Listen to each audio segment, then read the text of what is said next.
Tony DeWitt here, Missouri appellate attorney, retired. None of what follows is legal advice. I'm here to do some video for you today to talk about an interesting subject on the law, and here it is.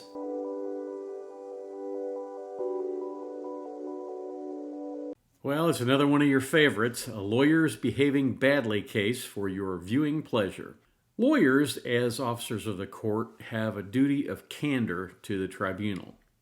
In fact, that's what the rule is called, and that's what the rule says. A lawyer shall not knowingly make a false statement of fact or law to a tribunal or fail to correct a false statement of material fact or law previously made to the tribunal by the lawyer. Now, every lawyer, in order to get their license, has to pass a test on these rules. It's a multiple choice test, but it's not rocket science either. It's not like any lawyer could reasonably assert that they didn't know the rule or they didn't understand that it was important. That's because a lawyer is a gatekeeper to the justice system. They're an officer of the court, and they have a duty to make sure that what they say, what they provide to the other side, what they provide to the court, that all of their representations are true.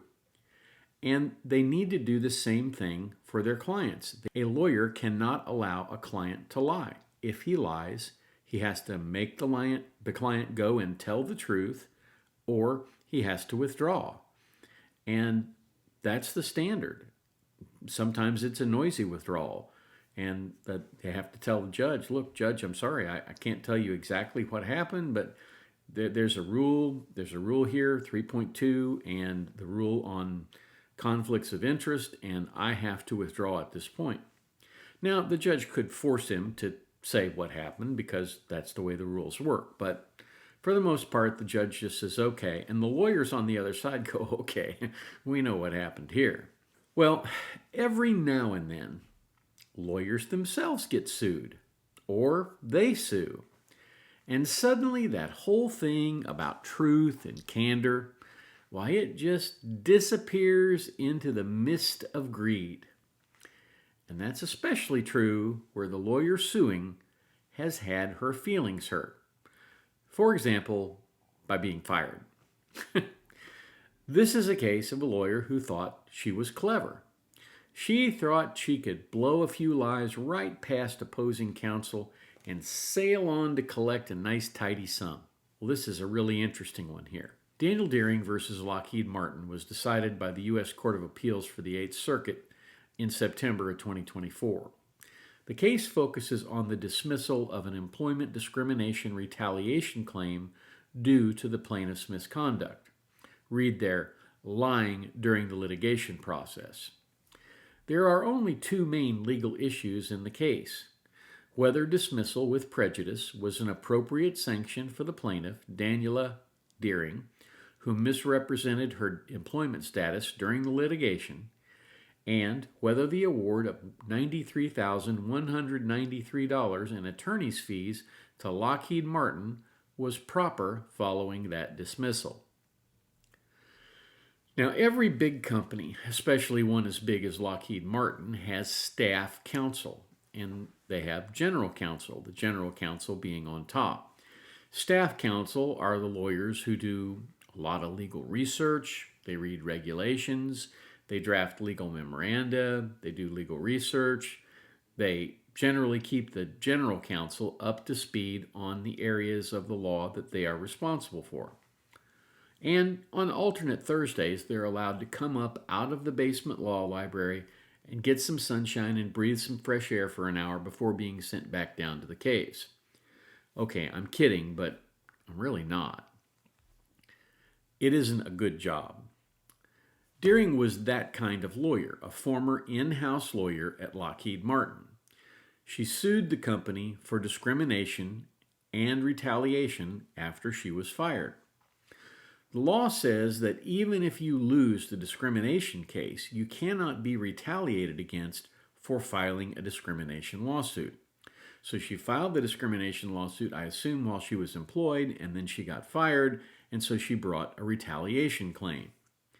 Well, her discrimination claim was dismissed at the summary judgment stage, usually and in most cases due to the fact that Lockheed Martin probably had a good reason to let her go or not give her the uh, job that she wanted that she was suing about. But apparently, in order to rub salt in the wound, according to her, Lockheed apparently retaliated against her by firing her. So her retaliation claim was viable and would have gone to trial. It had made it past summary judgment. But there was a fly in the ointment. Unfortunately for Deering, during discovery, Deering misled Lockheed Martin and the court about her employment status. In her deposition, she claimed to be employed by a company called Invent and stated that she had not been seeking other employment. In reality, Deering had accepted a higher paying job elsewhere and provided misleading information about her employment to the court for over a year and a half. Being a lawyer, she knows she can't do that. It's a big no-no. And it's not like this is something that was added to the rules last week. This has been the rule since before America. It was just codified in our rules when we broke away, essentially, and each state bar began regulating its lawyers. So you're probably wondering what exactly the lie was. Well, here's what the court said. A disclosure listed her actual income for a previous year as $260,866. But tucked within her trial exhibits were two documents telling a different story. One showed a W-2 form that showed she had made nearly twice as much, $452,214, working elsewhere. The other was a signed employment agreement with her new employer. Her lawyers turned these documents over. Her lawyers weren't the ones lying in the deposition. She was. The district court both dismissed her case and imposed over $93,000 in legal fees as a sanction for her perjured testimony. So apparently that really bothered her and she filed an appeal. So what do you think she might have argued to the court? It wasn't a lie, that the company I worked for that said I worked for them, well, they're lying. Those documents aren't the real documents. The CIA came in and altered my legal documents here. I mean, at least that would have been interesting. Nah, that's not what she did. Deering made several key arguments in her defense. The first thing she said was that her attorneys had advised her to lie about her employment status and had failed to correct the record, arguing that the misconduct was not solely her responsibility. Well, I have trouble believing that. I know that most plaintiffs' lawyers in that situation, when they found out that their client had misled the court, would have said, look, you've got one of two choices. You can either go tell the court or we will. And so what they did is they told the court essentially by disclosing the documents that revealed the lie. So I don't believe that her attorneys are at fault, particularly not in the way she says they're in fault, but they probably do have a bit of a problem and they might very well have ethical issues if they did not make a full disclosure to the trial court. But that's for another day. So let me see if I get this right. You lied. You knew you lied. You knew you had a duty not to lie. According to you, you knew your lawyers knew you lied, and you didn't voluntarily recant at the earliest opportunity. Are we supposed to feel sorry for you? Given her "the devil made me do it" defense, her next assertion was that the court erred in denying her a continuance to fire her lawyers and start afresh. Deering requested a continuance to replace her attorneys once the truth about her employment was discovered. Now, of course, she knew what the truth was all along. It wasn't a discovery as to her. It was a discovery as to the defendant. She argued that she needed more time to address the allegations of perjury. The district court likely wondered how that would help other than to delay the date with the executioner. He denied the request and he sanctioned her with dismissal and attorney's fees. But that's where she rested her appeal, on those two very thin toothpicks. And Lockheed Martin came in and dropped the sledgehammer on them. Lockheed Martin, on the other hand, responded with the following arguments. They said that Deering knowingly misled the court and the company by repeatedly lying under oath and withholding information about her true employment status. They contended that dismissal with prejudice was the only appropriate remedy for Deering's misconduct, as her actions undermined the integrity of the judicial process.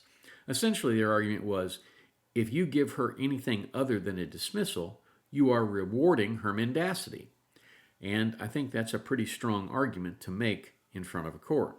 I don't know. I mean, it just seems odd that you would blame your lawyers when you were the person in the deposition telling the lies.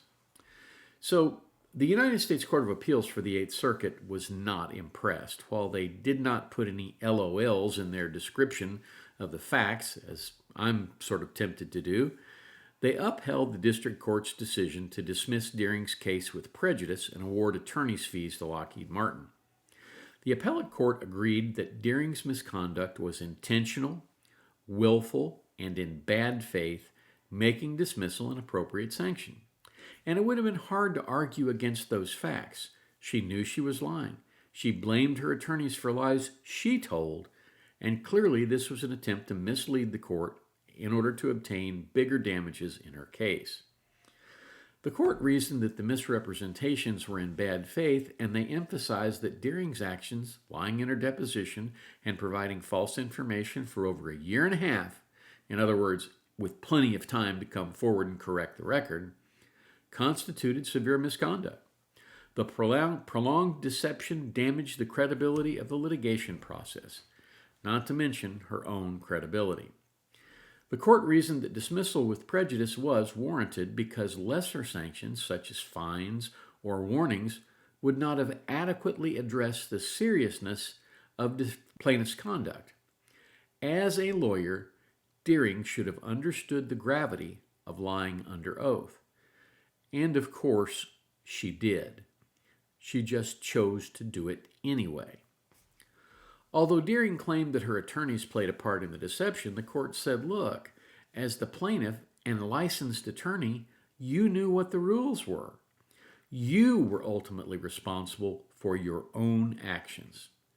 The court noted that any claims that Deering had against her attorneys could be pursued separately, not used as a defense for her own misconduct, and that's a good ruling.